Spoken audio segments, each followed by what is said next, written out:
Welcome back. When we left off, we were talking about Heinrich Schliemann and his excavations at Hissarlik, the place that he thought was Troy. Now, at both Hissarlik and at Mycenae, he found amazing things. He found enormous fortified cities with giant walls, and he found, perhaps more impressively, gold trinkets. And the problem was the following. Heinrich Schliemann, by using this process of stratigraphy, was able to figure out that the stuff that he was digging up wasn't in the layer that most archaeologists would have considered Greek. In fact, it was quite a bit older, 700, 800, 900 years older than what most people thought of at the time as being Greek. So what was it? In order to answer this question, we're going to have to take a roundabout journey into the fields of oral culture and linguistics. Let's start with oral culture. Oral culture is traditional culture that is passed down through stories and songs, any kind of nursery rhyme you learned as a child, playground songs that you heard. This is a kind of oral culture. In other parts of the world, oral culture is a vital part of the body of literature of that civilization. And a man named Milman Parry was really interested in this in the 1930s. So he traveled to Yugoslavia, where he did field recordings of men called bards who were performing recitations, poems. And they did all this off the top of their head, with nothing written down. They also did it to musical accompaniment. And he was baffled when he did the recordings because there was a recording that went on for over 30 hours of one poem being recited to musical accompaniment. How could these bards do this without having memorized every single word?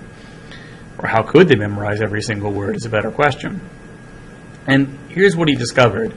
Bards were able to do this through the use of a few tricks.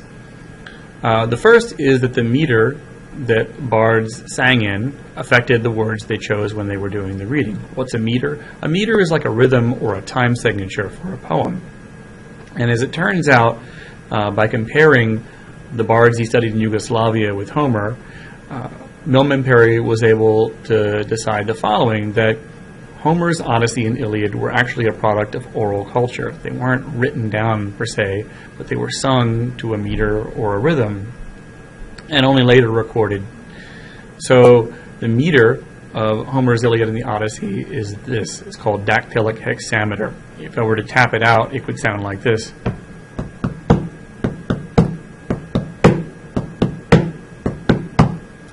And it turns out that poetry that is sung in this kind of meter sounds a certain way. Here's what Homeric Greek sounds like to this meter.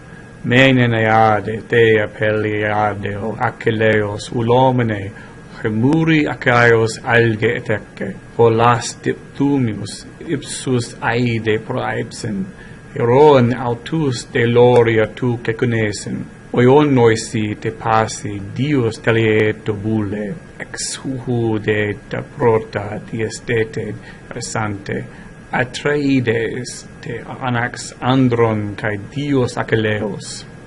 You can hear right there that there's kind of a sing-songy quality to this. Milman Parry combined his knowledge and understanding of meter with a couple of other tricks he picked up from the bards. One of them was this, epithets. These are descriptive terms for a person or place that fit the rhythm and can be plugged in according to what the bard needs. You'll notice when you're reading Homer that whenever a certain character is mentioned, a little phrase will follow that person's name. Then Achilles, the great runner. Then Agamemnon, the warlord, so forth and so on. And these help fill up the space in the lines so that as the bard is trying to think of the next thing he's going to say, he can plug in a descriptive term for a person or a place. There's a second, more extended version of this called a stock phrase. And this is a descriptive phrase that describes an action that fits the meter and can be plugged in according to what the bard needs as well. One of the ones that comes up in the Iliad and the Odyssey is, after the prayers and the strewing of the barley, they slaughtered and flayed the oxen, jointed the thigh bones, and wrapped them in a layer of fat with cuts of meat on top. This is a description of animal sacrifice, And while the bard is kind of going into autopilot as he's reciting this aloud, he can be thinking of the next part of the story. So Milman Parry, through his study of bards in Yugoslavia, was able to apply what he learned to the Odyssey and the Iliad and demonstrate without a doubt that these poems, the one you'll be reading for this week, is actually a product of oral culture and not something that was written down. There's no 8th century copy of the Odyssey running around. It wasn't put down until later. What does it have to do with archaeology, and what does that have to do with the thing I was trying to tell you earlier about Heinrich Schliemann? I'm getting there, I promise. In order to answer that question, we have to talk about linguistics. One of the things that got found at Mycenaean digs, these are digs on fortified cities that look a lot like Troy, look a lot like Mycenae in Greece, were these tablets. And in fact, this one was found at Knossos in Crete. Comes from the same datable range as the Mycenae and the Troy digs. So you could place it around the same time. The characters that were found on this tablet were something called Mycenaean Linear B. For the longest time, scholars had no idea what these characters signified.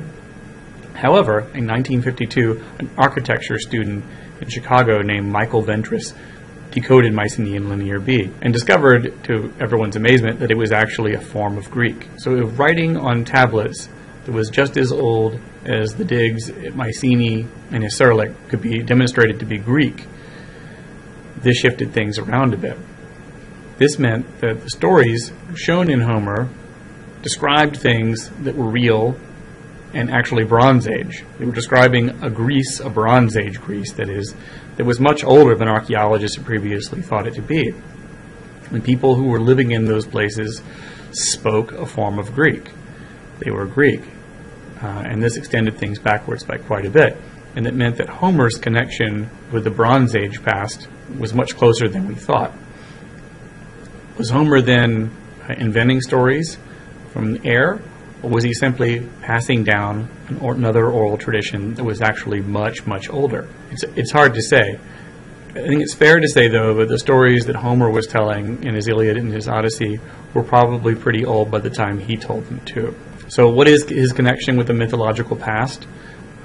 His connection is this, that Homer could be describing places and people, or at least places, that actually existed and were real. And suddenly, Heinrich Schliemann's take on the Iliad and the Odyssey didn't seem quite so ridiculous. I'm not trying to tell you that the Iliad or the Odyssey are factually true, or there's a Cyclops running around in a cave somewhere in the Mediterranean, but I am trying to tell you that the connection of myth with historical past is sometimes a little closer than you might think. Stay tuned for my next lectures on archaic Greece and what the citizen owes society.